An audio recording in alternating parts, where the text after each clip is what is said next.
然好希望这期视频是一个 one take 呀！重点来了，接下来就是我很喜欢的2本书，你们能不能书名取得正常一点？Hello， 大家好，欢迎回来我的频道。我在上一期中不是分享了我的一个看书挑战吗？然后我实在是没有想到，我居然在睡前的那种瞎逼逼，居然能凑到20几分钟。所以说没有办法，我就只能把我的书单分享在另开一个视频，然后就会在这个视频中跟大家分享我在上一个月看的所有的书，包括我对他们的感受以及想法。所以说我们就赶紧开始吧。希望这一期是一个很快速、很简短，然后直击要点，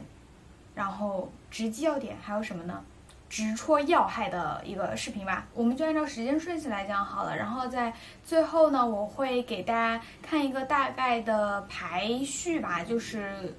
根据我的喜爱程度对他们做一个排序。所以说大家如果什么都不想知道，你们只想知道哪些书是我比较喜欢的话，你们就可以直接拉到后面去看。我突然好希望这期视频是一个 one take 呀，因为我真的好享受那种剪视频的时候不用剪，不用就是卡着字的剪，就实在太痛苦了。所以我希望我今天一定要讲得很顺畅。开始。我上个月看的第一本书呢，是来自村上春树的《当我谈跑步时，我谈些什么》。这本书是一个散文的形式吧，就是作者在OK fail one take fail。你看这个名字的时候，你会想说啊，就是一本写关于跑步的书，居然能写成一本书吗？就是不敢相信这本书是得要多无聊呀。但其实呢，这本书就是虽然说它表面是在讲跑步，但是它会跟作者的经历相结合起来，其实更像是作者的一个生活经验的记录吧。同时你也会感受到那种规律生活可以带给一个人的美好吧。所以说就其实在看完这本书之后，我就是有想要那种每天早睡早起，虽然我就是这样子的，但是就想要每天过得更规律。我觉得这是这本书给我带来的一个观念上的转变吧。然后这本书呢，它就是一个很轻松，然后很随性，然后偶尔能引发一些思考的这样的一本散文。我看的第2本书呢是《菊与刀》，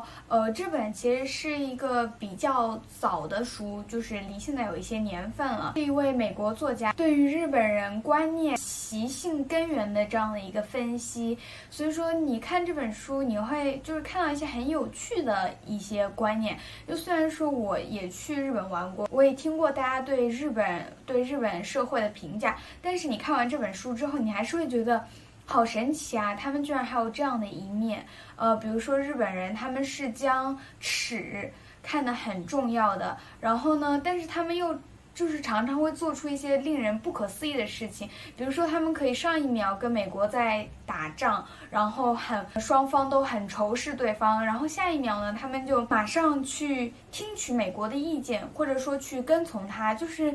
是一个很极端，在我眼里看来是一个不按套路出牌的国家。也是因为这本书的时代比较久远了，所以说呢，这本书里面有一些观念吧，有一些现象。我觉得是与现在的日本人是不匹配的。不过这本书也还是一个很好的可以了解日本人、了解日本社会的一本书。毕竟一个民族的根，它是不会这么轻易的去改变的。所以说，我觉得如果大家对日本历史或者日本文明有兴趣的话呢，可以找来这本书看一看。下一本书呢是你当像鸟飞往你的山。这本书它是一个小说，然后中长篇小说吧。主要讲的内容呢，大家想知道吗？大家想要被剧透吗？它主要讲的呢，就是一个小女孩在一个家庭里面，一个完全不重视教育甚至鄙视教育的这样的一个家庭，然后逐渐的长大，变成了一个接受教育，然后改变自己人生的这样的一个故事吧。就它是一个很吸引人的一本小说，就是你在看它的时候，你完全不觉得时间在流逝，就像是我平时在追剧的那种感觉一样。所以我觉得，如果你现在是处于一个不喜欢看书，觉得看书是一件很无聊的事情的话，你可以找这本书来看一下。虽然说我觉得这本书的故事并不算那么的出众吧，因为感觉写这种教育的书还是有很多的，但是我觉得它的情节啊、文字啊是可以很吸引你的，会让你看得忘我。下一本书也是来自村上春树的《爱吃沙拉的狮子》。这本书呢是村上春树曾经在一个报纸上连载，它应该是每周还是每天，就是在那个报纸上的某个角落有一个他自己写的那种小文章，所以说就很像随笔啊，然后小故事啊，就像我们小时候看的那种小报纸。我不知道大家以前有没有看过那种就是在什么中小学作文，就是这种书里面吧，就这么一个小本，然后里面就会有每个人写的那种小文章，其实这本书呢就类似于是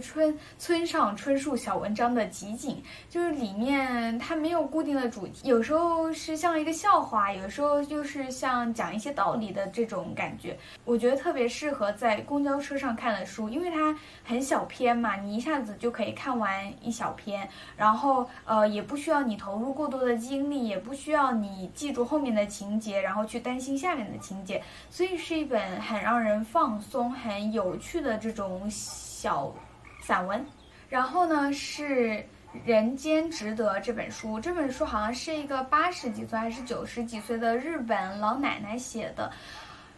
对，这个年纪你懂吧？因为他太年长了，所以说他就是以一个过来人的角度告诉我们，我们应该怎么面对生活中的事情。但是呢，里面提到的案例基本都是针对那种上有老下有小，然后为生活生计所烦恼的那种30几岁、40几岁的人群。所以说，我觉得在一个20几岁或者说10几岁的年龄，还是不适合看这本书，或者说你不屑看这种书，因为像我的话，我自己看的感受就是这些道理我都知道，但是我就是不想这样做，因为我感觉我的试错成本还很低，所以说我不需要去照着这本书，然后一板一眼的就这样子做事情这种感觉。但是里面还是有说到很多对于在职场上的人，或者说已经有家庭的人。给他们一些比较有帮助的意见吧。所以说我觉得大家如果不知道该怎么处理自己的家庭关系、工作、人际关系、身边琐事的这种环境、这种感觉的话，这本书可能真的可以帮到你。下一本书呢是米格尔街，他的作家是一个获得诺贝尔奖的作者，但是我忘记了他的名字叫什么，没关系。这本书呢，诺贝尔奖，我觉得诺贝尔奖真的是，我觉得我还不配看诺贝尔奖的书，因为我感觉每一次我看诺贝尔奖作者写的书的时候，我都感觉很，就是感觉自己好像看懂了，又没看懂，就我好像只看懂了他字面上的意思，但是我又觉得我好像没有懂他。内层想要表达的东西，这是发生在米格尔街的这样的一个小说里面呢，有许多的黑色幽默吧，有反讽的感觉，就是很诺贝尔奖得主写的书。接下来重点来了，接下来就是我很喜欢的2本书。第一本书呢叫做《被讨厌的勇气》，听这个名字有没有很害怕？就是感觉跟那个《人间值得》是一个套路，就是在跟你分享鸡汤。但是我发现它真的完全不一样。这本书呢，它是一本偏哲学类的书，但它完全不是像苏菲的世界那种让你哲学到想睡觉的书。就是这本书，它是以一个大学生，跟一个学者的一个对话的形式。那个大学生就像是我们一样吧，就是因为我觉得大部分人的对于看世界的观点，对于世界的看法跟那个大学生是一样的。然后那个学者呢，就像是这本书的一个主导，就在各种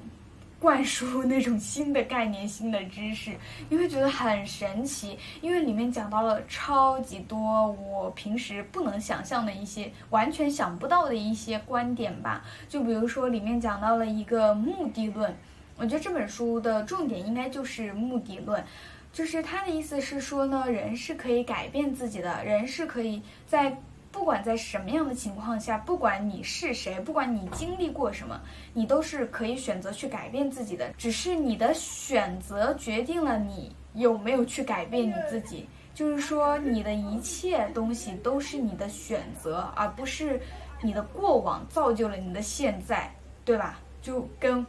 我的认知很冲突，因为呢，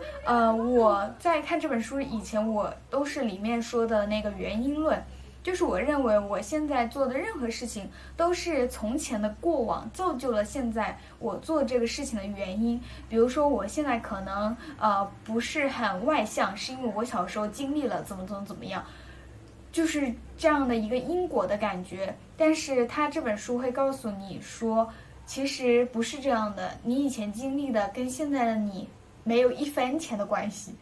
你就会觉得天哪，我对整个世界，我的三观，但是里面提到的观点并不是那种无理或者说无脑的一些观点，是一些真的很有趣，可以让你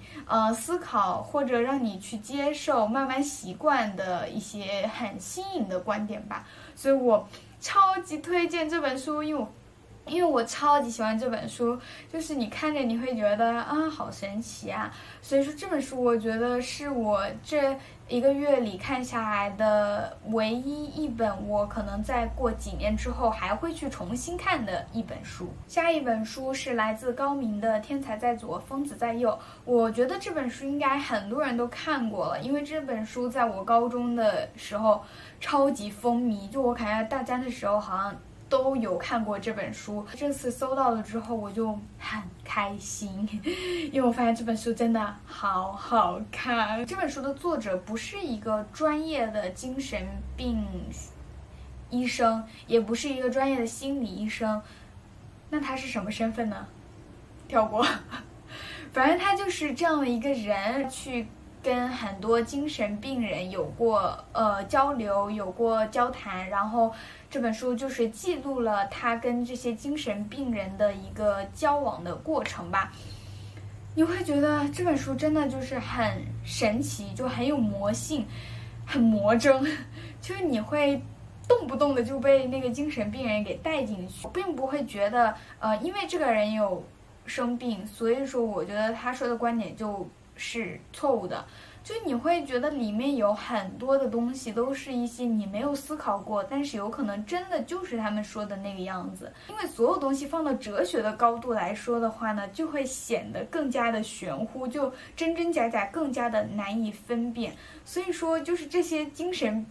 病人们就是经常能把我带到另外一个世界，把我带到他们的世界。所以说看这本书的时候，有时候我要很小心，因为我真的常常会过度的去相信他们说的话，然后我就很担心，就如果我就是想着想着也像他们一样，就是想到了一个很极端的时候，我也会生病。所以说看这本书的时候需要克制，但这本书真的是一个好好看的书啊。再来呢，就要到几个有点不开心的书了，让人不开心的书。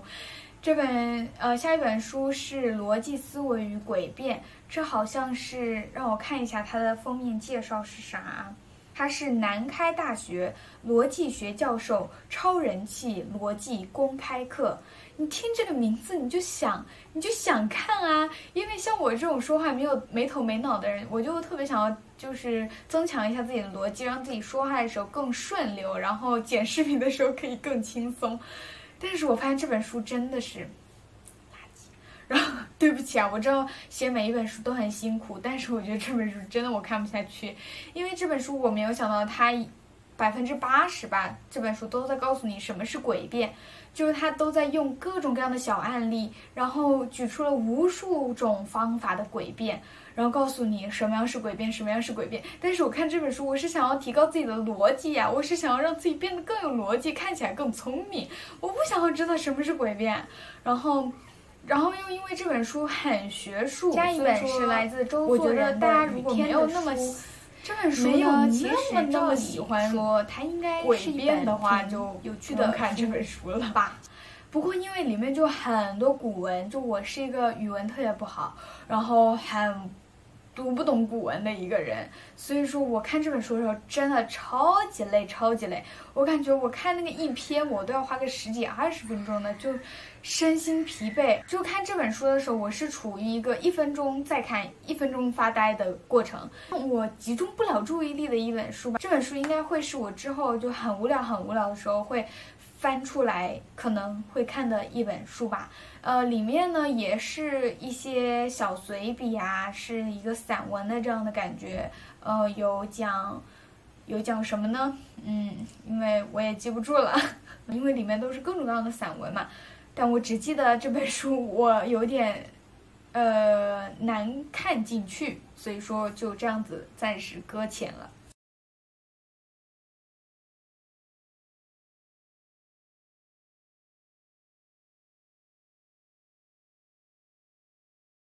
下一本书是王朔的《一半是火焰，一半是海水》。这本书是几个毫无关联的小说拼凑起来的一本小说。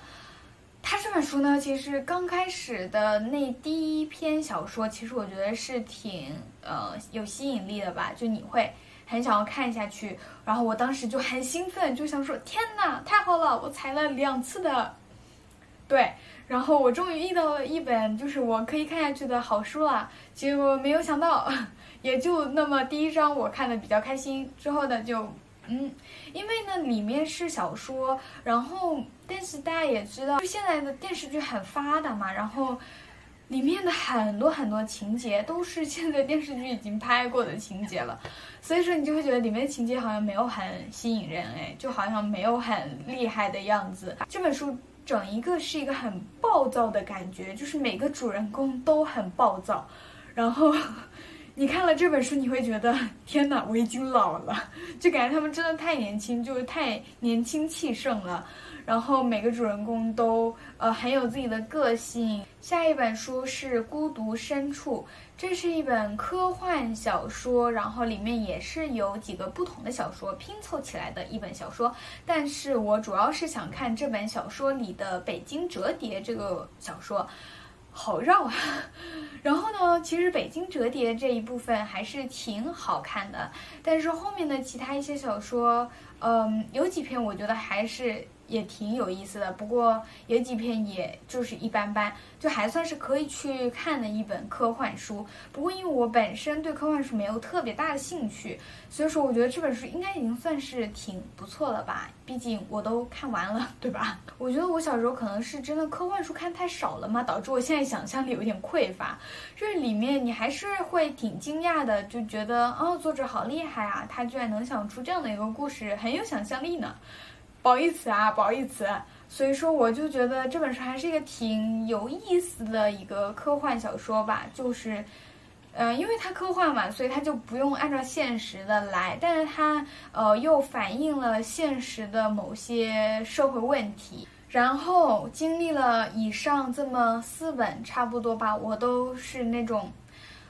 就这样吧的那些书之后呢，我终于迎来了一本我觉得还挺好的一本书，它是来自季羡林的《糊涂一点，潇洒一点》。听这个名字怎么又这么鸡汤呀？我真的是为什么我喜欢的这么多书名字都这么鸡汤呢？你们能不能书名取得正常一点，就直接告诉我这本书讲什么的？这么鸡汤我都就是要不是别人推荐，我绝对不会买这种书来看。这本书是他的一个散文，因为他的笔锋就是很随性、很随和，就不会有一种被人强输观点的那种感觉。而且因为里面就主要是抒发一些情绪啊，讲一些小故事啊，所以就没有让你感到很有负担。其实我看这本书，我就会觉得人和人的差别真的好大呀。20世纪初期，他就已经出国深造，就已经会那么多语言，就已经掌握了这么多的技能，我就会觉得，天哪，人和人的差距，家族和家族的差距，我是不是观看的角度有点奇怪啊？但是你就会觉得从别人的视角看到以前的世界吧，就会觉得还是挺神奇的一件事情。最后一本书了。这本书虽然说我是在29号那天看的，但是对，因为现在看完了嘛，所以我就也把它放下来讲好了。它是余华的《在细雨中呼喊》。其实这本书跟那个你当像鸟飞往你的山有一点点像，但是这本书不同的地方呢，是它只写了童年的这部分，而且它是围绕着这个主人公的这一圈小宝贝、小可爱的童年，它都顾及到了。虽然说它里面的人物有很多，但是它不会让你看起来很繁琐。因为它里面会有讲这本书，我太喜欢这个点了。就比如说主人公叫做什么什么什么，然后他会说是叉叉叉的爷爷叉叉叉，然后我就觉得清晰明了啊。但是我知道作者当然不是为了让读者更方便读这本书才这样写，当然是为了这样的一个情境下，然后加上这样的话，就会显得有一些讽刺，有一些这种故事情节的感觉吧。但是我就好喜欢啊！我真希望每个作者在介绍人物的时候都可以这样说，这样子就能减轻我看书很大的负担。当然离题了啊，就是因为他照顾到了很多人的，写了很多人的童年之后呢，就更像是有一个共性。就算说是每个人不同的童年，但却有一些相同的可悲，或者说悲哀的地方。所以说你会更能感受到那个时代的一些无奈，或者说一些很难过，让你感到很难过的一些事情吧。然后这本书我本来以为它会也像你当像鸟那本书一样，就是写到成年，但它并没有，它就只是停在了童年的某一个还算不差的地方，就会让人有一种回味无穷的感觉，像是有一种留白的感觉吧。但是同时呢，这本书又是一个长大后的主人公的视角写的这本书，所以你会感受到其实这个主人公现在过得也还不错，就心里也不会感到这么的为他难过了。好，到了激动人心的时候了。现在呢，让我们来做一个大排名。当然了，这个排名只代表我自己对这些书的一个看法，但是我觉得我如果喜欢了，大家应该也不会讨厌到哪里去吧。我看完之后，我很喜欢的一些书有《被讨厌的勇气》这本书，我觉得大家是真的很值得一看。然后还有《天才在左，疯子在右》，还有《当我谈跑步时，我谈些什么》，还有《糊涂一点，潇洒一点》，然后还有《在细雨中的呼喊》。这些书呢，我觉得是我特别喜欢，然后很推荐大家去看。我觉得应该每个人看了都会喜欢的这样的一些书。接下来呢，就是我觉得如果满分是10分的话，这些书就是6到7分这样的一个阶段吧。有《菊与刀》，其实这本书应该7.5吧，可能。然后还有《你当像鸟飞往你的山》，其实它应该是8分的，因为它其实真的很有趣。但是我又觉得，对，就为什么？那为什么它在这里嘞？就反正我觉得这个书大家也是很可以去看的一本书。然后是《爱吃沙拉的狮子》，再是《雨天的书》。虽然说这本书我没有看完，但是我觉得它应该，如果喜欢古文的人应该会挺喜欢这本书的。然后剩下来呢，我那些没有提到名字的书呢，对，我觉得大家也不需要他们的名字了。虽然说每个作者写书的时候都费尽千辛万苦，都付出了很多的心血，但是真的我不喜欢，所以说也就没有办法嘛。所以说，对，这就是今天的整一个内容。希望这应该会是一个比较短的介绍视频吧。就是我希望我能把这个习惯一直坚持下去。因为我觉得其实你仔细想想也是一件很恐怖的事情。因为我其实在这上一个月嘛，我算是看完了12本书，但是我在去年的时候，我可能就是东凑西凑，也最多看个12本书吧。所以说你居然在一个月看完1年的量，那你就是对吧？很恐怖，有没有？细思极恐，就是你感觉你好像错过了很多知识，但是没有关系，从现在开始看书就好了嘛。所以说以上呢就是这些视频的全部内容，然后希望我对这些书的分享能帮助到大家去选到自己喜欢的书，然后顺便排一排雷。对，希望这些视频对你们有帮助，所以我们就下期见啦，拜拜。